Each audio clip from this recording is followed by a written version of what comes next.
stretched out belly, admiring the little one growing inside her, while others did the same, the hands of a dear friend caressing the child, the ear of a niece pressed against the flesh to hear heartbeat, the palms of a curious stranger trying to feel a kick, the voice of a soon-to-be grandpa talking to his grandchild.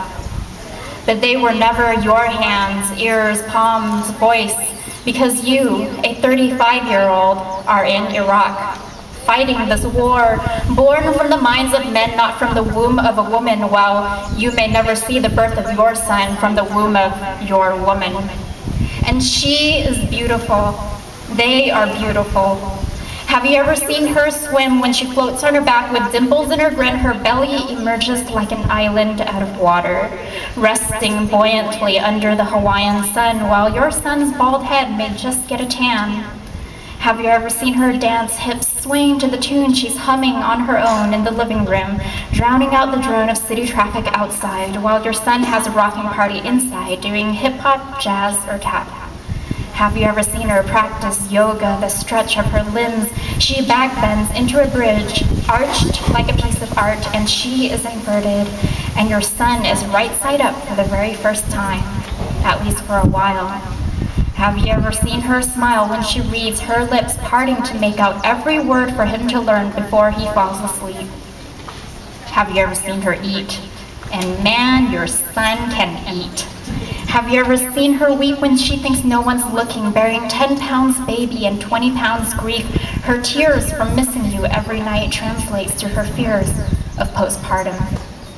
All I can think about when I see the two of them is, you should be here. You should be here. You should be here. Flash forward in time to today, I'm sitting on a plane from Dallas to San Diego. You, a 19-year-old with a polite southern drawl, indicates you have the seat next to me and a ticket to boot camp. Maybe it was to stamp out the fear running through your nerves or to affirm for yourself that you've made the right decision. But you started telling me your story. Last night you left your two girls, a girlfriend and 2-month-old daughter, in a small town outside Galveston to take this opportunity. Tired of living from paycheck to paycheck, trying to make rent, and though your daughter doesn't even know you yet, you can support her more by being absent than present. So you push past the mere 60 days you got to hold her. With her feeble hand, she grabs your finger, a kiss on her forehead to remember her father, a kiss on the trembling lips of a lover who's now a single mother. You left home for the very first time because you dream of spreading your wings to take off and fly, to be a pilot, and this is your first plane ride. Looking out the window, you can wring out the pain that's drenched your heart because you already know that takeoff is your favorite part, and you're like a boy on Christmas morning. The city below becomes smaller, like a memory fading. You are masked amongst the clouds, awaiting a destiny or destination. Maybe the airport is a space station, and we're all a cargo of bodies and matter scattered amongst clouds and shades of gray, not knowing the exact time of departure, arrival, delay, and that's how you ended up sitting next to me. And there's nothing I can say. They're here to take you away the minute we land. In a bus you'll go in silence with your head in your lap and hands. You'll lose every strand of your brown hair, and they'll tell you, you're now a soldier. You're now a man.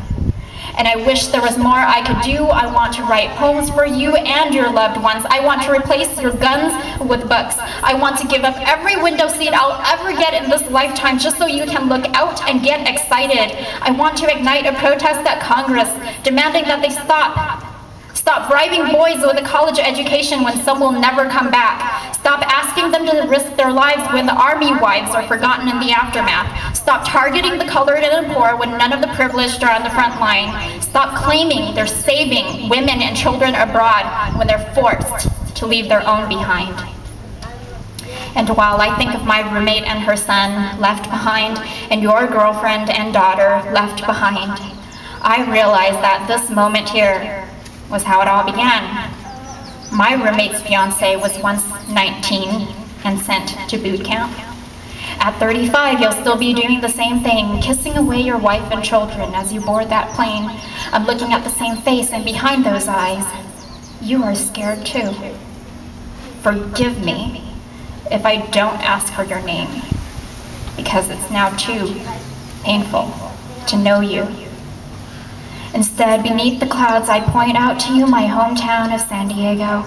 Walk along the beach, I say, at La Jolla shores, and watch the waves crash and the seagulls soar past every cloud that looms above their wings. Sing and dance like there's no tomorrow to the song in your heart. Mark your name in wet sand, telling the world you were here. Pick up a seashell and let the voices of loved ones whisper in your ear. Dive into the water and treasure hunt the sea beneath. Seep your feet into the ocean and the golden sand. Because I want you to remember something called beauty.